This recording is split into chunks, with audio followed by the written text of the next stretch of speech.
Hello, everyone. Welcome to the Revolution 250 podcast. I'm Bob Allison. I chair the Rev 250 Advisory Group. We are a consortium of 75 or so organizations in Massachusetts planning commemorations of American independence. And our guest today is Blake Grindon. Blake is a Patrick Henry postdoctoral fellow at Johns Hopkins. She received her doctorate from Princeton University, and she is working on an incredible book, The Death of Jane McCrea, Sovereignty and Violence in the Northeast Borderlands During the American Revolution. So, Blake, thanks for joining us. Thank you so much, Bob, and thanks for making this happen. I'm really excited to be here. Great. And so Jane McCrea, it's one of those big stories, but you are really untangling a lot of the details. So can you just kind of tell us what happened to Jane McCrea and why her story became such a big deal? Absolutely.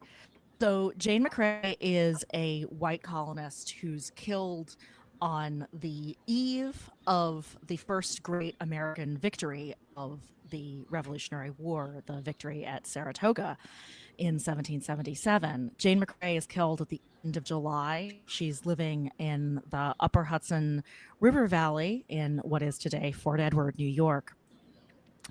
And she is killed by native allies of the British, as far as we know. There's a little debate about that in the 19th century, which we could get into if you want. But she becomes famous. Her story spreads almost immediately to both the British and American camps. And the story that grows up in the immediate aftermath of her death and really persists up until today is that she has been on her way to meet her loyalist fiance, perhaps being escorted by a party of Native Americans, we don't really know, and is, instead of being brought to the British camp, killed and scalped, and her scalp is brought into the British camp.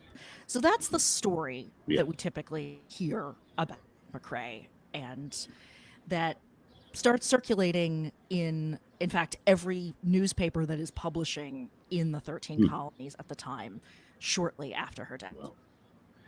And does this, I mean, her fiance is a loyalist. Some of her brothers are fighting on the American side. Some are on the loyalist side. And we don't really know much more about her. Father's a Presbyterian minister, I think. And so what have you found either about her or about this story? Yeah. So what got me interested in writing this book was I felt there were a bunch of things about the story that didn't quite make sense. I'd first heard it when I went to the Saratoga battlefield when I was a child growing up. I grew up in Vermont, so not in New York State, but very close to the part of New York State where McCrea was killed. New York would have claimed that it is part of New York State. Exactly. Yeah. I mean, if you want to get into some Vermont versus New York politics, that's another story. But Jane McCrea, this legend still sort of persists around Fort Edward and around the Saratoga battlefield. So I had come across it then, but as I got into history in college and then in graduate school, I was really intrigued by the story because there were a bunch of things that didn't seem to make sense to me. First, if she had actually been escorted by this group of Native warriors, why would you kill someone you were supposed to escort to camp? Right. Yeah. And then I was also intrigued by why she became such a popular figure in Patriot narratives of the war when she had all these loyalist connections, when that's such a part of the original story. And as you said, we don't know a ton about Jane McCrea. We know, I would say, not an inconsiderable amount, given that before she dies, she's not a famous person. She's not someone people are interested in. We know that she comes from a pretty well-off Presbyterian family in New Jersey originally. We know that by the time she's living in Fort Edward, both of her biological parents have died. She has a stepmother who's still alive, but has actually remarried. And a number of her brothers are living in the Fort Edward region. She has a brother, John, whose household is actually living in, who's a lawyer. And then she also has another brother, Stephen, who is probably the best documented in records of the Continental Army. He's a doctor in the Army and is involved in the Battle of Valcour Island and a bunch of other actions around the Hmm. northeast front of the Yeah. Revolutionary War. But we don't really know what Jane McCrea's political Yeah. leanings are. We know he has some brothers who are fighting on the British side, mostly closer to New Jersey, where the family is from. We know that she moves relatively recently in the 1770s Hmm. to Port Edward as part of this influx of British Hmm. settlers to the region that happens in the wake of the 7 Years' War. It's Right. also called the French and Indian War here a lot. And we know that she has extensive connections on both sides Hmm. of the war. It's actually a little unclear whether she does have a fiance, but she Hmm. definitely has a lot of close friends. And the man who is often described as her fiance is among loyalists serving with Burgoyne in Right. 1777. Okay. And so those are, sort Hmm. of some of the beginnings. There are also some really me intriguing details about who is around her when she's killed, sort of Hmm. story is about. Is it a story about men and the military, or is it a story about sort of the domestic world that Hmm. exists at the same time Yeah. as these battles are also happening? Right. Um, Yeah. so Yeah. that's the sort of initial picture that began to Hmm. emerge and has continued to emerge as I started Hmm. looking at this story. Yeah. One of the characters who looms in it is this Mrs. McNeil. Hmm. And can you tell us a bit about? I mean, she lives long after. She never sees Jane apparently after the two separate. The Indian natives are escorting them in different directions. Um, but there's a story about her getting stuck in the cellar hole and other things. I wonder if you can tell us a little bit more about her and her role in this. Yeah. So Sarah McNeil is a widow. She also has extensive connections to the loyalists fighting with Burgoyne. She is among a number of women who have remained in the Fort Edward area when men in their families have fled, often surreptitiously, saying Mm-hmm. they're going to go Wow. join Patriot forces and Yeah. then ending up going to Canada. Mm-hmm. So she has a number of sons who are also serving with Burgoyne at Mm-hmm. this particular period. Mm-hmm. And she is documented as showing up with Jane McCrea really sort of famously on the day that she dies, but also at some points early. I was just doing research at the Massachusetts Historical Society shortly before this, and one of the things that I came across really exciting was a journal by a Continental soldier in which he mentions in June ferrying Jane McCrea and Sarah McNeil across the Hudson River. And so Wow. we have documentation that places them together, that she Mm. appears to be a family friend. In the wake of the Revolutionary War, a number of stories grow up about Sarah McNeil. Mm-hmm. Many of them not particularly kind to her. One is that Mm-hmm. she gets stuck in the cellar because Yeah. she's so fat. Another is that Jane McCrea is put on a horse and she isn't because they Mm-hmm. can't find a horse for her. And then some are sort of exciting details, but ones that seem to be added in the 19th century more to make Mm-hmm. a good story than anything Right. else. One of them being that she has family connections to Simon Fraser, who at the time Mm-hmm. is Burgoyne's second in Right. command. And what I think is interesting, we have this collection of stories, we have this way in which she enters into the mythology, and that is something that has really long-term effects. Right. Recently, semi-recently, in I believe the 90s or early 2000s, they exhumed McCrea's body Mm-hmm. from her grave to attempt to do some archaeological research, and they found that there was another skeleton in there, and it is in fact Sarah McNeil. So Wow. there's thinking that clearly went into this burying them together in the Mm-hmm. Union Cemetery in Fort Edward, of Mm-hmm. maintaining this connection, but also maintaining a mythology and Yeah. maintaining a story about how that had played out and the Interesting. significance of it. She's also not the only woman who's with Jane McCrea when Right. she's killed, but she's the woman who gets talked about the most, or in the lead up to her getting killed. It's interesting. We're talking with Blake Grindon, who is doing research for her book, The Death of Jane McCrea, Sovereignty and Violence on the Northeast Borderlands. I should mention you're doing your research now through the auspices of the New England Regional Fellowship Consortium, which is a consortium of a couple dozen institutions in New England with archives. And the Massachusetts Historical Society kind of oversees this, but this allows you to go to different New England states and plumb their archives. So it's a good thing to know about. You are the Colonial Society's fellow this year, so congratulations and thanks for joining us. Now, so who were the Native people who were involved in this? We know there are a lot of Native folks out with Burgoyne, and then who are these folks? You said it's implausible. Well, I'll let you tell the story about why it's implausible. The stories we've heard, which you said are not true, so we're now rethinking them. And we'll get your book and we'll know the stories that are true or that at least can be verified. Yeah, then you'll have all the details. You're not going to kill a good story, are you? No, I think I'm actually going to tell a good story. Maybe I'll kill a few good stories in the process, but hopefully not too many. Yeah, so there is an extensive group of Native allies with Burgoyne in 1777, as a lot of histories of the campaign talk about. What's interesting about the particular groups of Native people who were there, and I'll get back to Jane McCrea specifically at the end of this, but what is interesting is that they're almost all Native nations which had previously been allied with the French. I mentioned when talking about Jane McCrea's family that she and her brothers are part of this influx of British colonists into the sort of northern borders of what had been British settlement in the 1760s.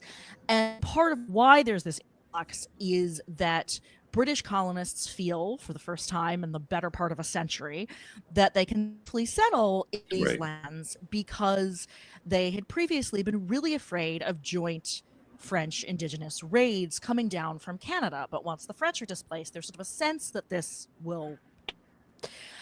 So it's kind of interesting and perhaps ironic in some ways that during the Revolutionary War, we actually see these same patterns of raiding coming back with the British as the invading force this time for New England and New York.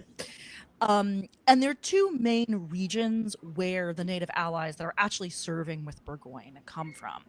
These are along the St. Lawrence River Valley in what is called the Seven Nations of Canada. This is a collection of Native communities. Many of them have existed since the 17th century, and there are still Indigenous people in these same communities today.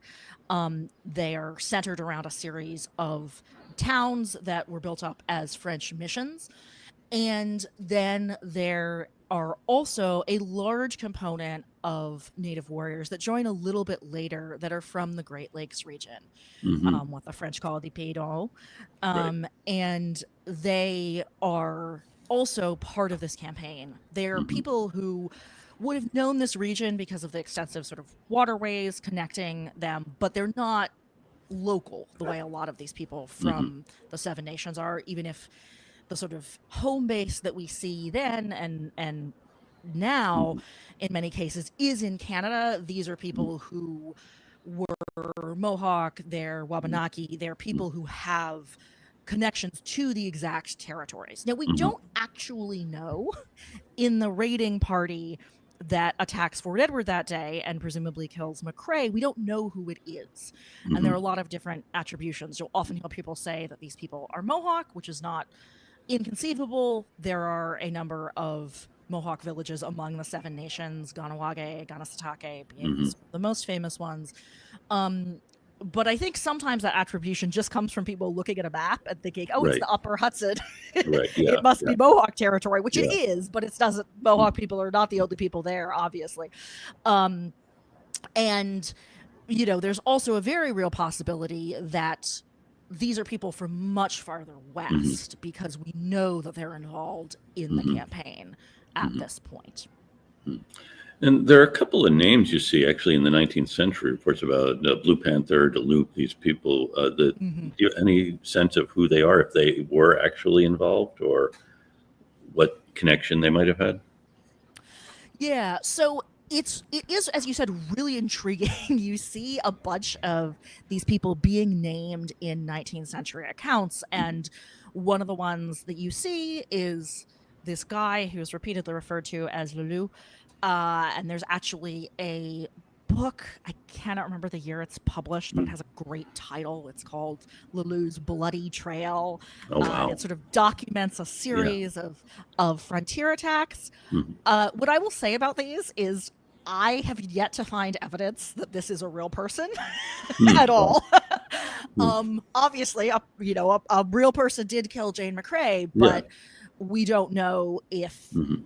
Lulu is a real person, if he's a fictionalized version of a real person. Mhm. Um, because when you go back and look at the accounts from the military commanders, and also when you look at the accounts from people who witnessed parts of that raid, these are mostly, Mhm. again, later 19th Right. century, there aren't really singular individuals who are identified. Mhm.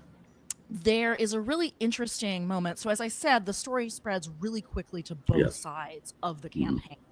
And in the wake of McCrea's killing, John Burgoyne calls a meeting, actually, the evening that she's killed. Um, Mhm. he calls this meeting for the next day with him, some of the other commanders, a bunch of these French Canadian officers who have been acting as liaisons between the British and these native allies, Mhm. who are really intriguing, or the French Canadians are a very intriguing part of this story. Yeah. Um, and and Burgoyne holds this meeting. We don't have records of what exactly happens, but we have a bunch of accounts. They're relatively similar.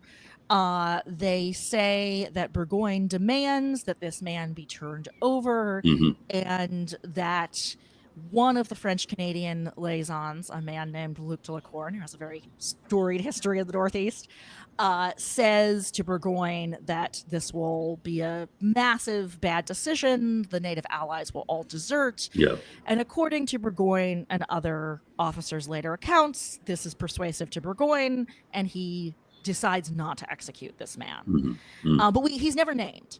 Yeah. Um, and another person who's never named, but identified, Mm. is documented in another 19th century work, and it's a really intriguing piece because it is from a descendant of a former captive from Ganawage. So, for those people who are interested in captivity in the Mm. Northeast, probably the most famous captive Mm. is a woman named Eunice Williams, Right. who is captured as a child and adopted into Ganawage, lives out her life there. So one of her descendants in the 19th century writes a biography of his father, who did serve with Burgoyne Mhm. on the Saratoga campaign. And in a footnote, this man has gone on to become Williams has gone on to become a missionary to actually the Oneidas when they're displaced to Wisconsin. Mhm. He claims that he meets a Ho-Chunk man who was on Burgoyne's campaign, and that this man tells him that he killed Jane McCrea. But Well. he doesn't mention the man's name, Mhm. and we don't know. So I think that one of the most intriguing things about the story for me is that both in Mm. the case of Jane McCrea and in the case of the person who, or persons who were actually involved in her killing, we have these kind of like just blanks that Right. you see people trying to fill in, and that I Mhm. think we can fill in a lot around, but barring some fantastic discovery in the next Yeah. few months on my end, I Okay. think we Mhm. aren't going to know the particular people. Yeah. Interesting. Interesting. We're talking with Blake Grindon, who's working on a book, The Death of Jane McCrea, Sovereignty and Violence on the Northeast Borderlands. Now, of course, for the French, they would have been allied with the native folks further west. I'm wondering, the folks, we'll call them the Americans, the Patriot side, how much would they have known about folks beyond the Haudenosaunee League, to the west? I mean, the folks who had come up from the Great Lakes to be part of Burgoyne's army. How much experience or connection would they have had? That's an excellent question. So I think it really depends on where people are and what they're thinking about. Mm-hmm. In terms of people who are really on the coast, in many cases at this point, colonial society is very, well established in those Mm-hmm. areas, and they're perhaps not thinking as much about indigenous people in the rest of the continent, Mm-hmm. especially about nations that are further away or that don't sort of loom large politically and Mm-hmm. militarily as the Haudenosaunee really still do at this point. That being said, I think a lot of recent work by historians in early American history has shown that people actually are thinking about this more, Mm-hmm. right? If you look at all of Colin Holloway's work, but in particular some of his recent stuff, Right. The Indian World of George Washington, his Mm-hmm. stuff about Native people in sort of urban spaces in early America, this presence is there. But I think when you're thinking about the experience of patriots and colonists in general in the Northeast, there is a knowledge of those native people because of the waterways that are connecting them. Right. So there is kind of twofold, right? People who are thinking about this in a larger military and political scheme, Mm-hmm. people like George Washington, for Right. example, Yeah. are thinking about people further to the west and even in the Great Lakes region Mm-hmm. because they're thinking about areas like the Ohio Territory, Right. Yes. and the really gnarly politics that are Mm-hmm. going on in there. Mm-hmm. And then people who are living in areas like Fort Edward are aware, maybe not always so much through direct contact, although there is some of that too, Mm-hmm. but they're aware also of this history of raiding, right? A Yeah. lot of these people who are coming from the Great Lakes have also been involved in fighting during the 7 Years' War Mm-hmm. and during, there's been people from those nations involved in many of the wars throughout the 18th Mm-hmm. century. So there is definitely awareness of those Mm-hmm. nations, maybe not as extensive as that with the Haudenosaunee, which is quite extensive in terms of diplomacy, but there's definitely an awareness and even an experience of Mm-hmm. individual people in these same territories. Right. Right. And there had been, of course, Sullivan's raid the previous year or so. No, that was the next year. I'm sorry, I'm skipping ahead. Wondering, part of this connect is scalping. I mean, this is something the Native people are doing. I mean, she is scalped. I wonder if we could talk a little bit about scalping as, what's the purpose is, what's happening with it and why I mean, it does loom kind of large in her story as well as in other episodes in the Revolution. Jonathan was just talking about the Concord episode, but what can you tell us about why she's scalped? Yeah, absolutely. So this is one of the things that is talked about really extensively in 19th century accounts. There are many sort of bizarre stories that go along with this, tales that her hair is so distinctive, although nobody can describe what exact color it is, that her scalp is immediately recognized when it's brought into camp. There is a story that her scalp is claimed by her fiance, who carries it around with him for the rest of his life. Yes. And we don't know whether those are true. But what we do know is that a bunch of the accounts that are written by military commanders immediately after her death, so this would be John Burgoyne, this would be Benedict Arnold, who at that point is still on the Patriot side, and Philip Schuyler. These people all mention her being scalped. So it seems pretty verifiable that this is what happens. And this is, I think, actually really crucial to part of why her story blows up the way it does. That it's a good story. She is this seemingly, innocent, politically uninvolved woman. She's on her way to meet a loyalist fiance. So Burgoyne, you would assume, has some reason to want to see her protected. And then she falls prey to what is seen as a really distinctly American and distinctly Native American, and as it is often termed in the documents of the time, barbaric violence of scalping. But the history of scalping in the Northeast is really, really fascinating. And there's a lot of different levels that I think get lost in some of the really heated political rhetoric of the time, which is very sort of anti-Indigenous and anti-British, but it also can get lost now because I think living in the 21st century, we have such a distance from sort of what colonial violence looked like that it's easy to assume that this was really sort of aberrant violence.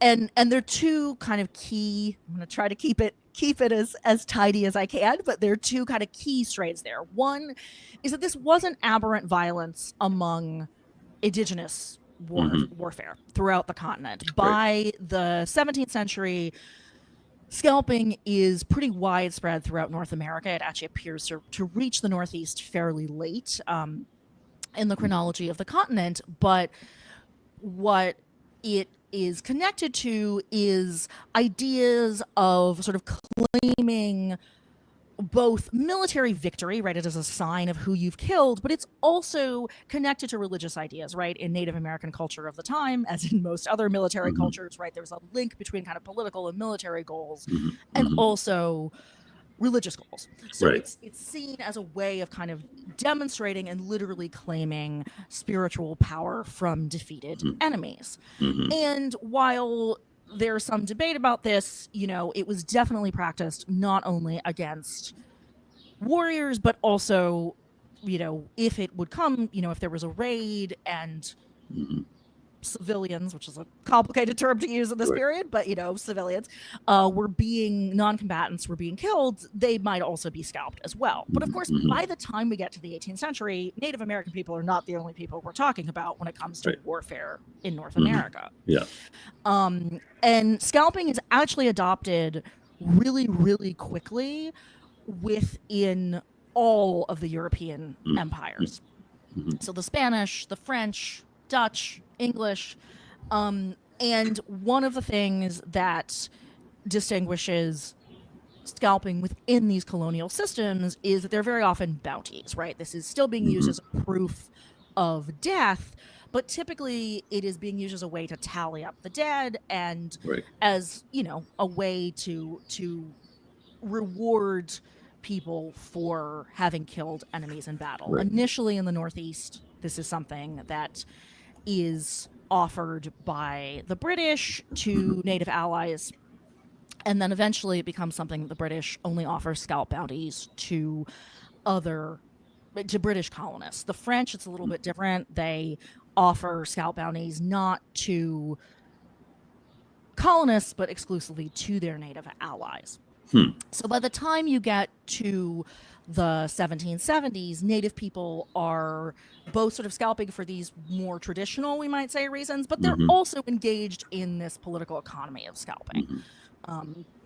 And again, this is kind of where it comes in to be significant that a lot of the Native people on the Burgoyne campaign were previously allied with France, because they were people who in the 1700s would still have been able to claim bounties from a colonial government, unlike if they had been taking scalps to the British, in which case, as Native people, they wouldn't have been able to get that. And what's also interesting and I think significant to this story is within America, scalping is something that colonists are practicing as well, even though it's really associated with Native people. And it's also something that the British command is deploying too, right? There are specific orders for scalping and for not just forbidding it, but saying when it is to be used by Burgoyne during this campaign. And so in order to think about where McCrea fits into this, I think it's really important not just to think about the history of scalping on both the Indigenous and colonial and many different colonial cultures side, but also to think about the ways in which this is an active part of the military culture of the Saratoga campaign on both sides again. Interesting. We're talking with Blake Grindon, Patrick Henry postdoctoral fellow at Johns Hopkins, writing her book, The Death of Jane McCrea, Sovereignty and Violence on the Northeast Borderlands During the American Revolution. I'm thinking too, okay, so the story then circulates. Burgoyne is kind of stuck. He can't order can't actually execute whoever did this, because then he'll lose all of his allies. Then what are the repercussions on, say, the other side? Horatio Gates. What happens then on the Patriot side in the wake of the death of Jane McCrea? Yeah. So what happens is, again, the story of what happens changes a bit as time goes on. Yeah. One of the stories that you will still see repeated quite a bit today, it's actually, well, I haven't driven Route 4 in a while. Last time I did, the New York State historic marker near where McCrea was killed actually says, on this site in July of 1777, Jane McCrea was killed. Her death greatly helped to defeat the British at Saratoga. This is a story that we see, right, that people rise up, they're so outraged.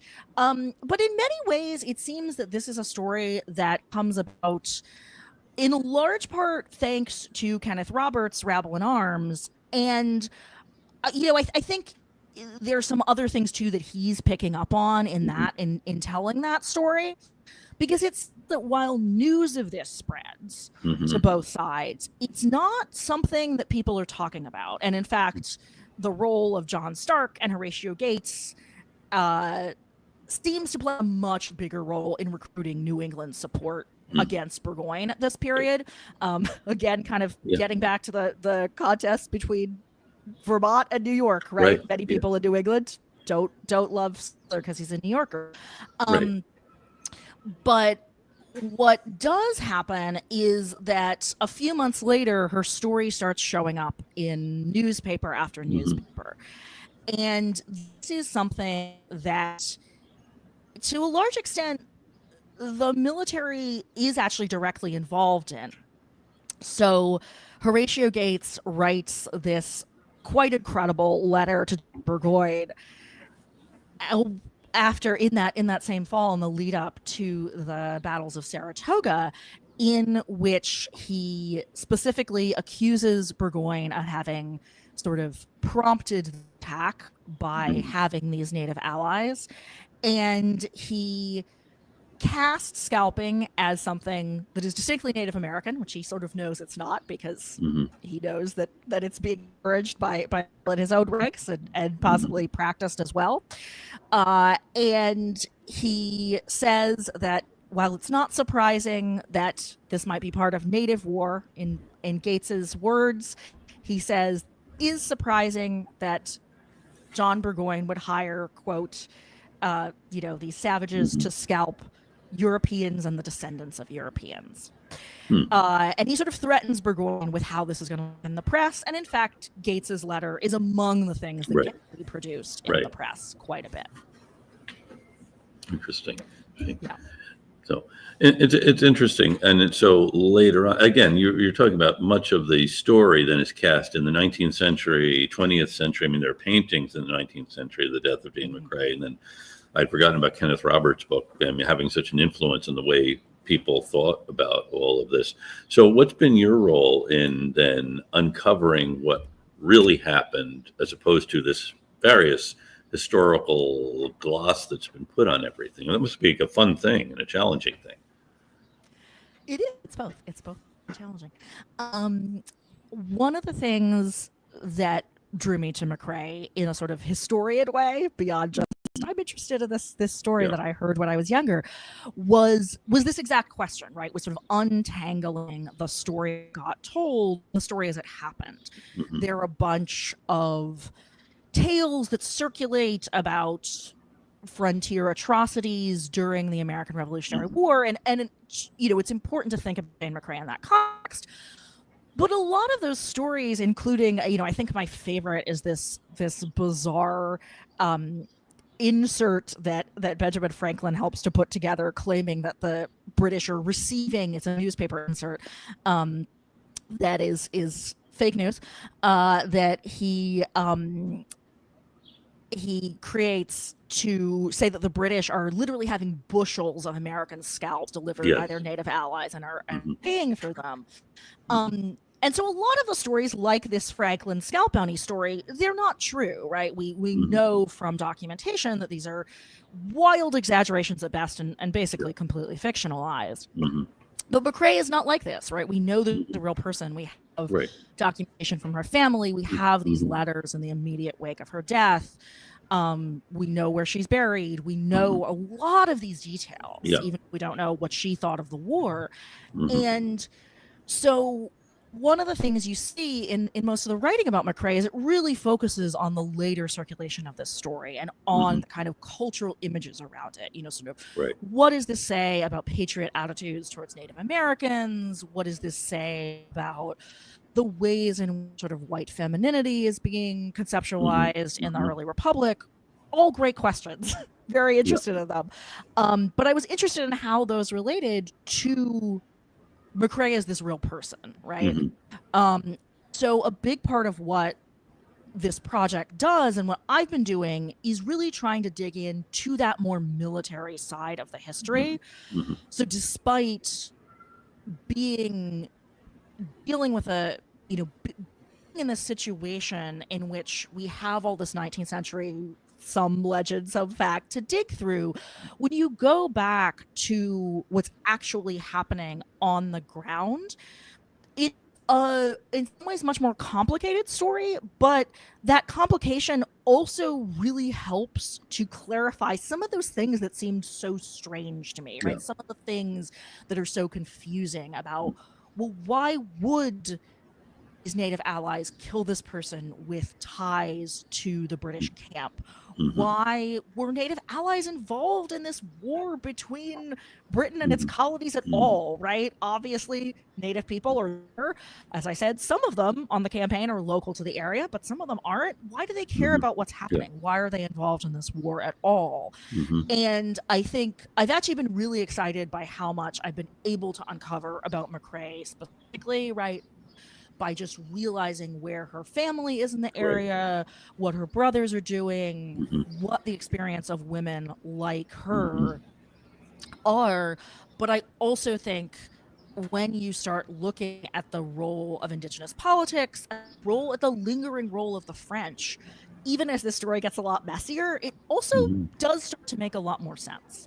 I wonder, I know you have research to do, and I don't want to keep you all day, although we could talk about this all day. What happens with her family? Because, she has all these brothers who are involved, and, she is dead, but then there is still a McCrea family. So have you figured out what happens to them in the wake of all of this?